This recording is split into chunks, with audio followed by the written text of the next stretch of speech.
पक्षपातो न विद्यते। अहिंसायां प्रधानत्वं जैन धर्म स उच्यते। जिस धर्म में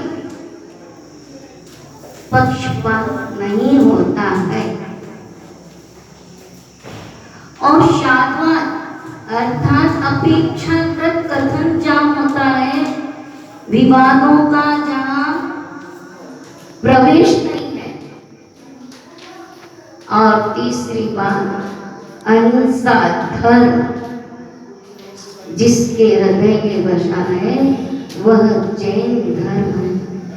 छोटी सी परिभाषा उन्होंने दी।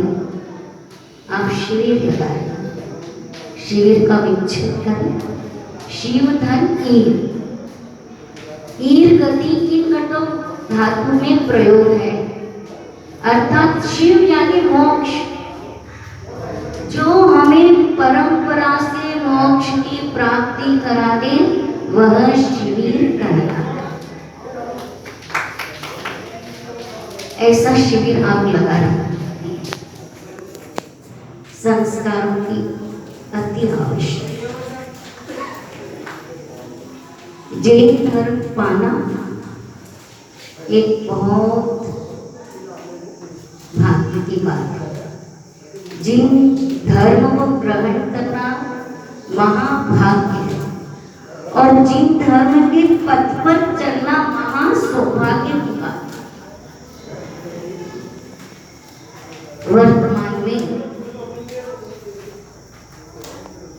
बच्चों की पढ़ाई में महिलाओं का और बालिकाओं की पढ़ाई पर विशेष ध्यान दिया जाता है। हम तो अब जागृत हुए हैं। भगवान आदिनाथ ने इस हुंडाउसा पड़ी काल के प्रथम युग करता हुआ उन्होंने अपनी दो बालिकाएं ब्राह्मणी और सुंदरी, एक को दाहिने घोड़े पर बिठाया, एक को बाएं घोड़े पर बिठाया, एक को अक्षर लिपि सिखाई और एक को अंक लिपि सिखाई। क्यों? यदि एक माँ पढ़ी लिखी होगी तो 7 पीढ़ियां सुधर जाएंगी, और यदि एक माँ अनपढ़ होगी तो 7 नहीं अनेकों पीढ़ियां बर्बाद हो जाएंगी। वो चाहते तो भरत को गोद में बिठा कर पढ़ा सकते थे, एक तरफ बहू हुई। उन्होंने कहा ये लड़के तो मैं बाहर से बताऊंगा, पूर्व भाव के संस्कार लेके आते हैं। क्या?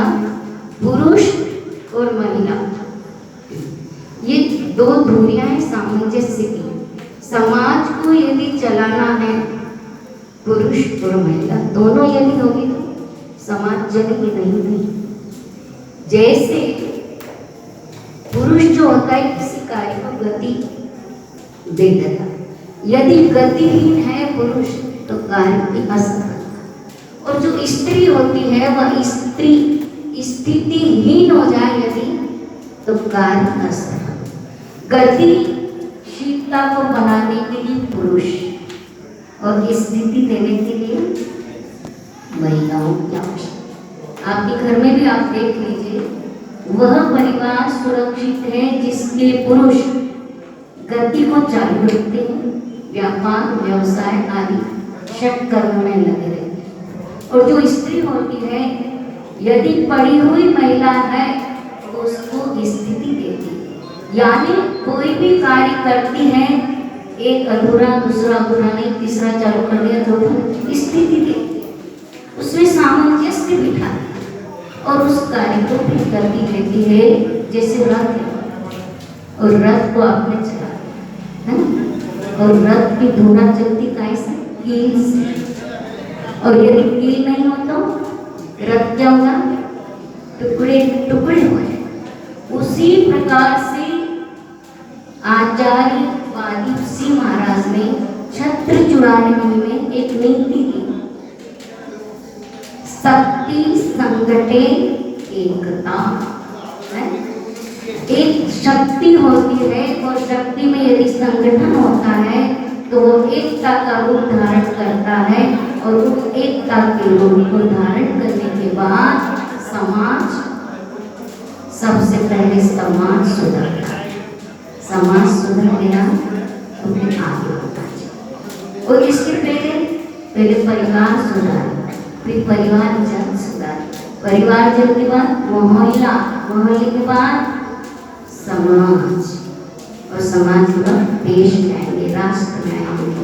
इस प्रकार से उत्थान की ओर बढ़ते बढ़ते चले गए।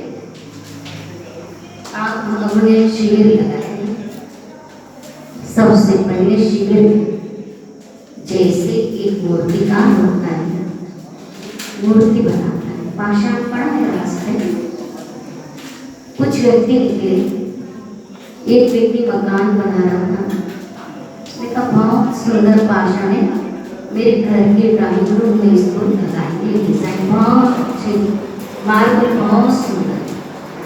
दूसरा व्यक्ति आया, उसने कहा मेरी दुकान पे लगाओ।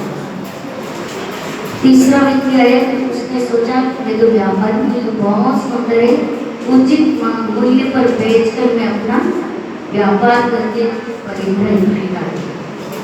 चौथा व्यक्ति ऐसा आया, मूर्तिकार था, उसने पत्थर को चारों ओर से देखा, इसमें बहुत सुंदर मूर्ति दिखाई सकती है, ले गया पाषाण, अप्रयोजन भूत जितना भी उसमें तत्व था उसने निकाल कर बाहर दिया, अपनी सारी भावना उसमें आरोपित करती और एक सुंदर मूर्ति खड़ी कर, जैसी मूर्ति खड़ी हुई साकार हुआ, उसके अंदर आनंद की हिलोरें चलने लगी। पत्थर के दिमाग बुद्धि वाले 4 व्यक्ति 6 व्यक्ति, किंतु जिस व्यक्ति ने मूर्ति बनाई वह मूर्ति अभी भी पूजनीय है। क्यों?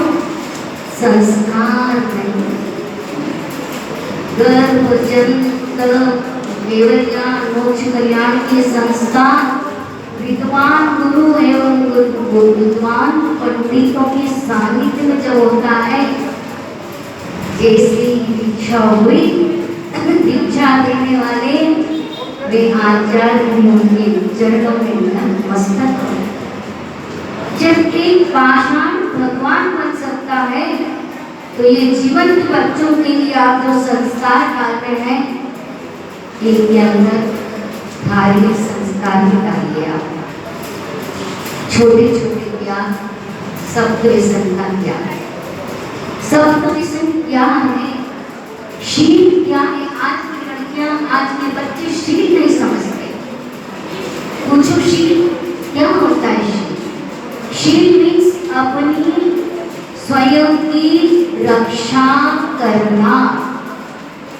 शील की रक्षा यदि हो गई तो हम सीता के समान महान चारित्र कैरेक्टर वाली महिला होगी।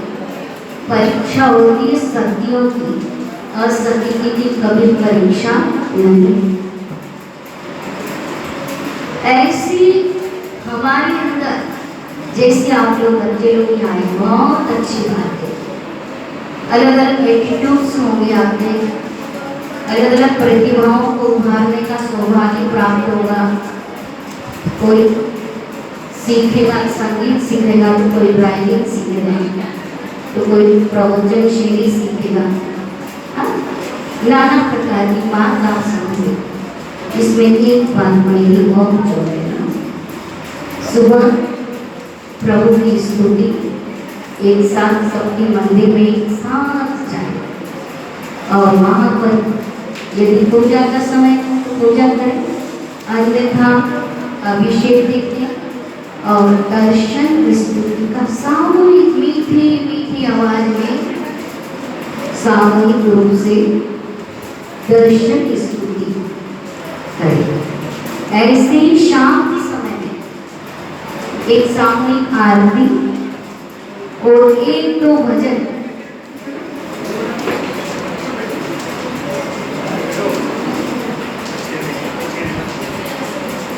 हम सामूहिक आरती करवाएं, आरती सिखाएं, इस प्रकार की हमारे वेद गुरु शास्त्र में आलेखन है।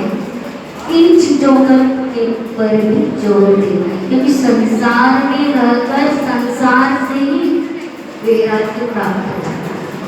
आचार्य ने 4 पुरुषार्थ बताए,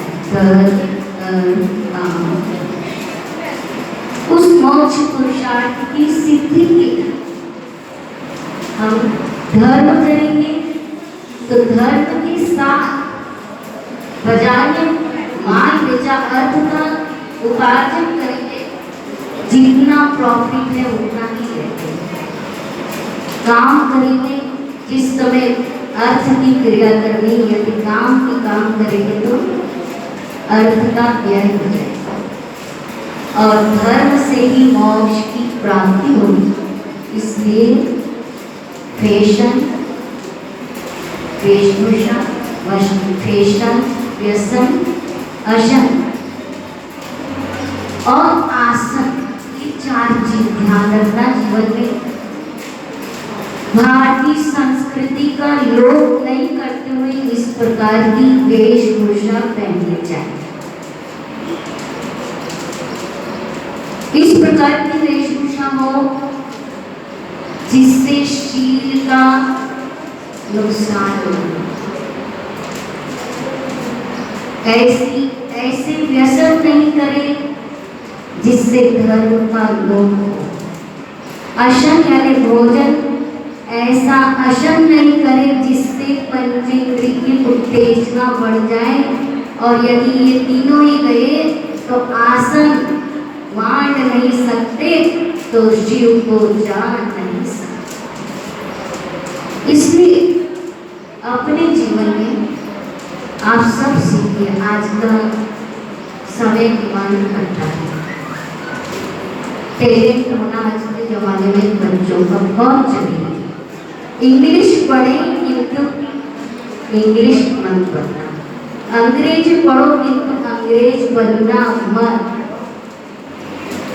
सर्विस में जाए, बाहर पढ़ने जाए, सबको अपना बना लेना, किंतु अपन स्वयं किसी का मत बने। यदि हम किसी का बन गए तो धर्म भी गया, परिवार भी गया, सब कुछ चला जाएगा। इसके बाहर जाओ, कहीं पर भी जाओ, अपने में बसो, सबको अपना बना के रखो, किंतु सबके अपन बनना नहीं। ये कई चीजें ऐसी हैं।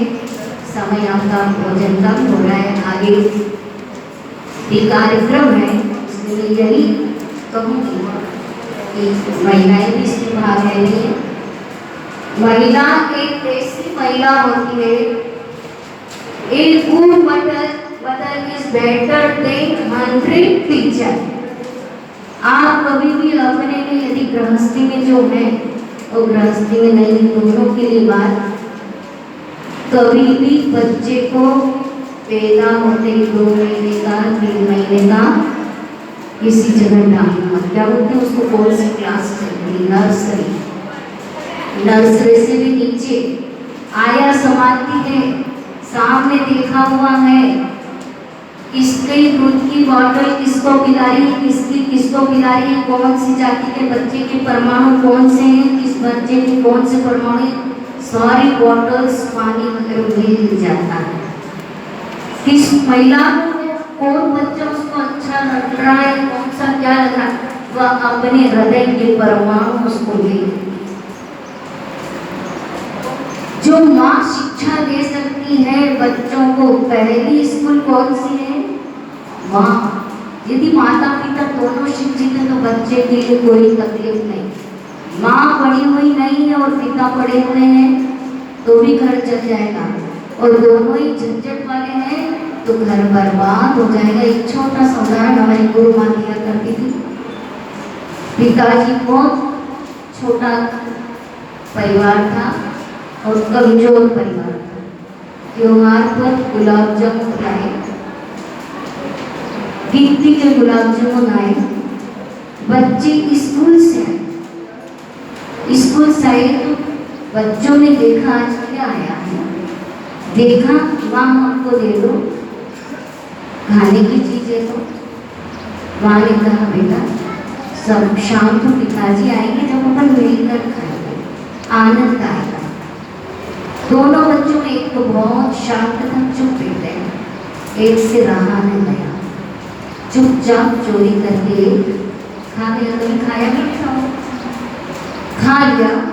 माँ ने उसको वापस चेक किया, रखने के लिए व्यवस्थित कुछ हो नहीं जाए, उसने एक गुलाब जामुन कम लिया। जैसे ही कम मिला, माँ ने दोनों बच्चों को पूछा, बच्चों ये बताओ इसमें काउंट किए हुए गुलाब जामुन थे, कहाँ गए? हमने तो नहीं खाया माँ, हमें नहीं मालूम। देखो सच्ची बताओ, सच्ची बताओ, हमने खाए ही हम कैसे बताएं?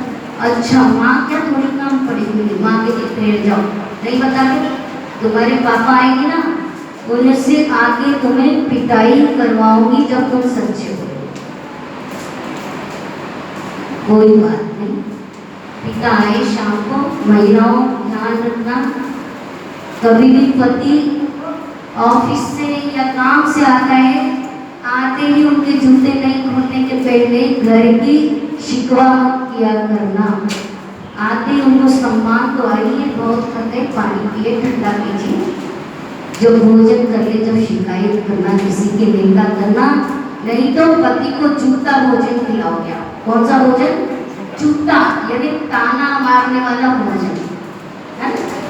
शाम को पति आ गए, उस महिला ने उनको जूते भी नहीं खोलने दिए। देखो आप ये मिठाई लाए थे और एक गायब है, बच्चे दोनों कबूल नहीं कर, नाना प्रकार से उसको बोलता। अरे भाई शांति तो लेने दो, पानी वानी तो पूछो, पानी तो पिला दो भला। पानी पिया, बच्चों गुलाब जामुन खाए? नहीं पापा हमने नहीं खाए। देखो बेटा उसमें एक गुठली थी, और यदि वो गुठली पेट में चले जाती है तो बीमार हो जाते हैं, इंजेक्शन लगना, हॉस्पिटलाइज करना पड़ता है। तो जिसने खाई, जिसने कहा पापा उसमें तो गुठली थी नहीं। ये इस प्रकार की यदि माता पिता होते हैं तो बच्चों में संस्कार आते हैं।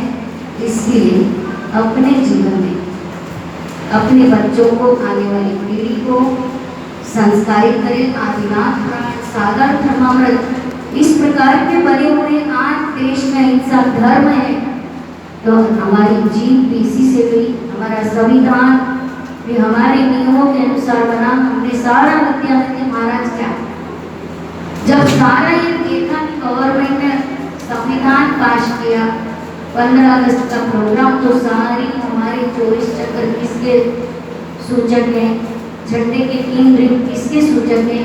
इतना महान जैन धर्म में आप सबका हमारा जन्म हुआ है, तो हमारा कर्तव्य है कि हम लौकिक के साथ पारलौकिक दोनों ही पढ़ाई को लेकर अपना जीवन सफल बनाए, अपने जीवन में सुख और दुख दोनों आए, उन दोनों को झेलने की क्षमता रखें, उन दोनों में रहने का आत्मविश्वास बढ़ाएं। अपनी जो भी प्रतिभा है उस प्रतिभा को उभरने का ये कार्यक्रम है।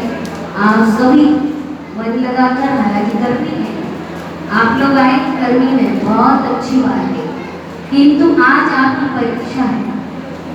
आज परीक्षा की घड़ी कैसी है? आज सुबह से आपके लाइट जा रही है और आप उसमें शांति से बैठकर उसको सहन कर रहे हैं। यदि इसी प्रकार का धैर्य खाने में, पीने में, सोने में, उठने में, चलने में, हर क्रिया में रखेंगे, आपका सबका जीवन बहुत बहुत सुलभ होगा, सफलता की प्राप्ति होगी और देश के लिए आप अच्छे नागरिक बनेंगे, समाज के अच्छे नेता बनेंगे। यही भावना के साथ बोलिए आचार्य गुरुदेव विमल सागर